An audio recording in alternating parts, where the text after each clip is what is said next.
So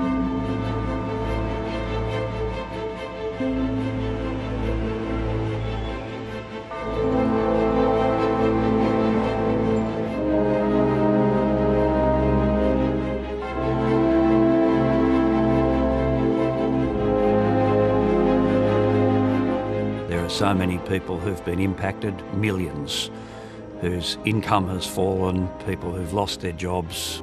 It's a true tragedy. This can be a decade-long event before we actually get back to where we were prior.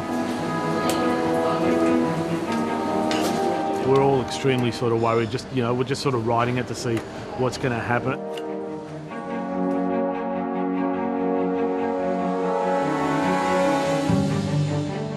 Well, first of all, it's put us into a very deep recession, and that's how this will be remembered for a long time into the future when the pandemic itself fades into distant memory. Unemployment's going to be higher, government spending's going to be higher, taxes will be higher, deficits will be higher, debt will be higher. The critical question is whether we can bounce out of this.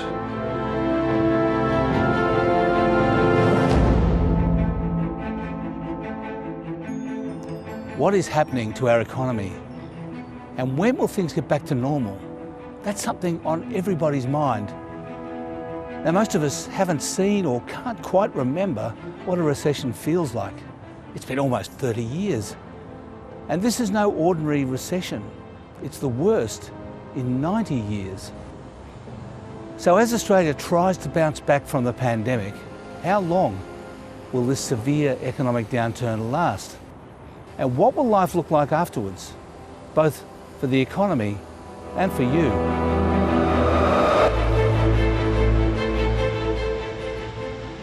Things are starting to return to a new normal now, but the coronavirus obliterated normal life right around the world.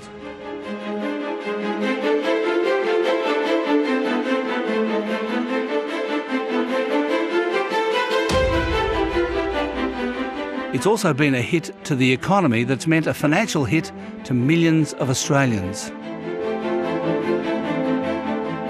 Peter Costello, could you explain in a sentence what coronavirus has done to Australia? Well, coronavirus was first a medical emergency, and following in its wake is an economic emergency.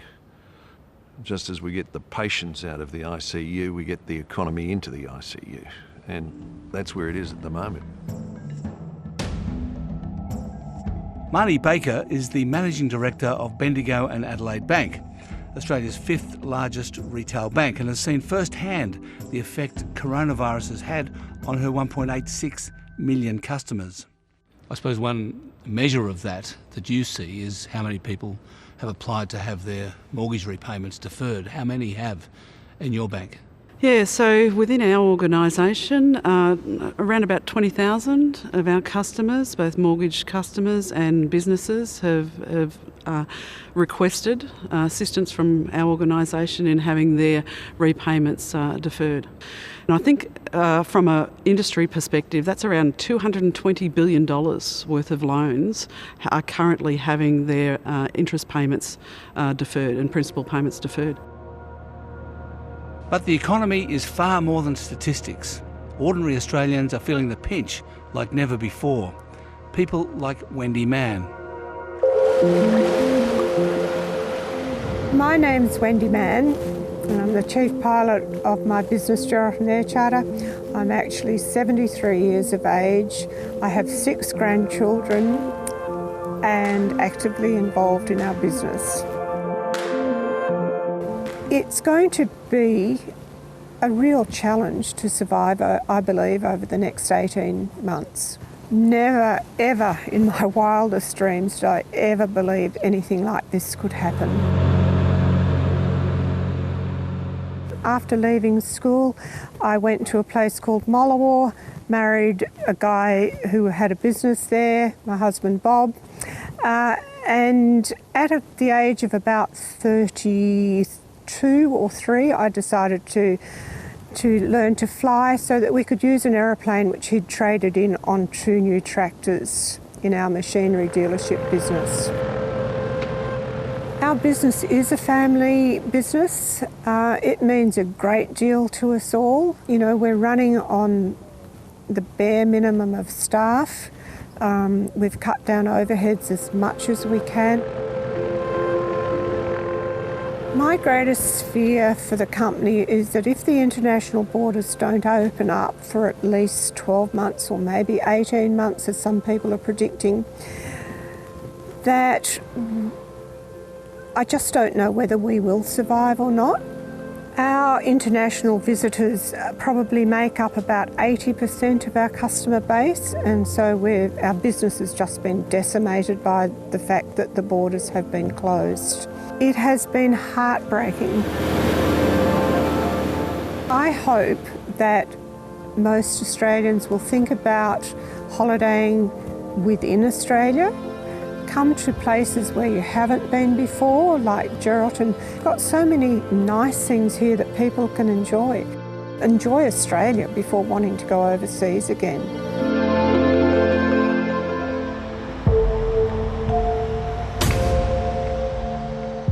Industry Super Australia Chair and former Labor Minister Greg Kombe knows that some small business owners, like Wendy, fear JobKeeper payments ending while times are still tough. We cannot afford, once we get through to September, to have those measures suddenly conclude. Having said that, I think we've also got to shift from the focus on income support to promotion of productive investment in the economy. He's currently advising the Morrison government on their coronavirus response. What is important in a time like this is that the leaders of our society and all of the key players in business, in unions and government in particular, and the social services sector come together with a common purpose to try and get the country through this and to get people back into work. And that's what we're seeing happening. Do you feel a bit lucky that when you were Treasurer, you didn't have to deal with anything like this? I lived through SARS, the avian flu, the dot-com crash, the Argentinian and Russian defaults. There's always something going wrong. But the good news is none of those amounted to a pandemic. What do you think you would have done this time? Would you have done anything differently to what that Josh Frydenberg has done? You know, my generation grew up with this phrase, the tyranny of distance. Actually, what this has proven is the safety of distance. Australia is a country with the largest moat in the world around it, and that was the key. Closing the borders and putting anyone coming into the country into quarantine. If we knew at the beginning what we know now, it would have been better to close the borders earlier. The real cure to the economy's woes, a coronavirus vaccine, is largely outside of the government's control. Deputy Chief Medical Officer and epidemiologist Paul Kelly is part of the medical team advising the government on their coronavirus response. I think it will be hard for us to go back to a pre-COVID normal without a vaccine. It's a challenge. Of course, you know, all of us want to get back to enjoying the things that we had previously enjoyed. The arts, being able to travel around, at least in Australia, sporting activities. These things are starting to open up again. The issue there is really that it is hard to do that micro-distancing piece, that personal responsibility piece, in the context of a large group. It's a balance between the economy and the virus, and that's something that we need to live with for this period.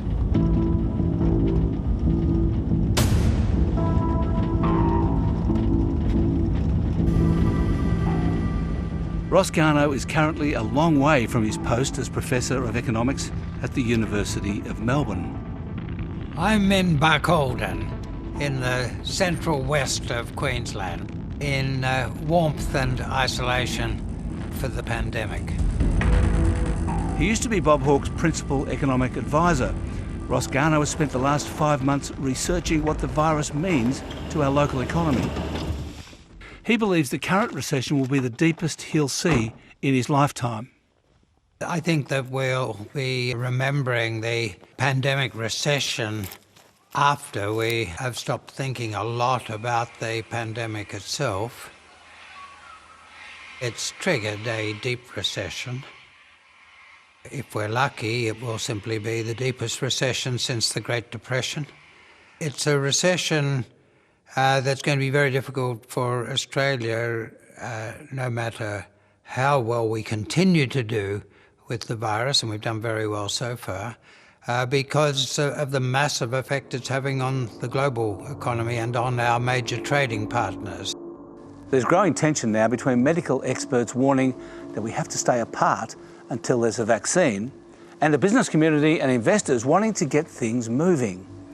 It's clear we're in recession and the GDP will suffer a massive fall in the June quarter, and it's sharpened by the fact that household economic pressure was already growing before the pandemic, showing up in things like rental stress.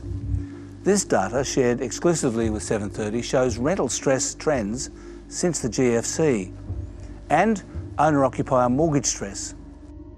Before the pandemic and recession hit, people were already struggling. Both sides of the argument are saying that the support from JobKeeper, extra job seeker payments, bank loan deferrals and rent relief, which all assume the downturn ends after just 6 months, should not be abruptly cut off in September as planned. For a lot of industries, September looks a long way off.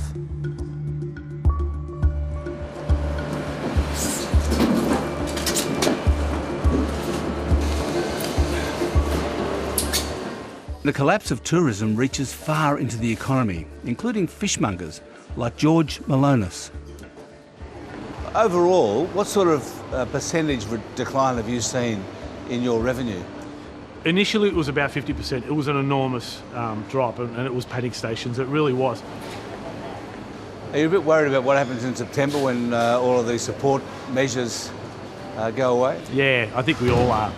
We're getting a lot of support in the back end at Queen Victoria Market. I'm not sure that's happening everywhere else. And how does that sort of revenue fall affect your life? It was about 2 weeks of absolute panic, to tell you the truth. It really was.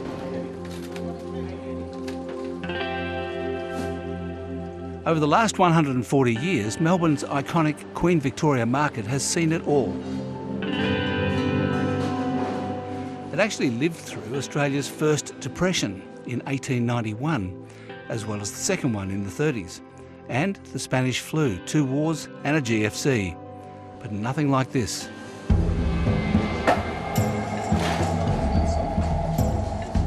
The markets are a microcosm of the big economic recovery problem. For industries that rely on the gathering of people, and tourism in particular, the recovery is going to be slow and tough. We have been trading here continuously now for 70 years. Nobody's experienced anything like this before, and our hearts break for the rest of the hospitality industry. We've seen a steep decline in our revenue. We've seen foot traffic become non-existent. 2020 has been a very challenging year between the fires, the floods, the drought. I think it's been the toughest, and I can't wait for it to finish. Here's the problem. Some businesses will not survive. They're not going to survive the ICU. They're just never coming back. And that means that our economy will be weaker longer.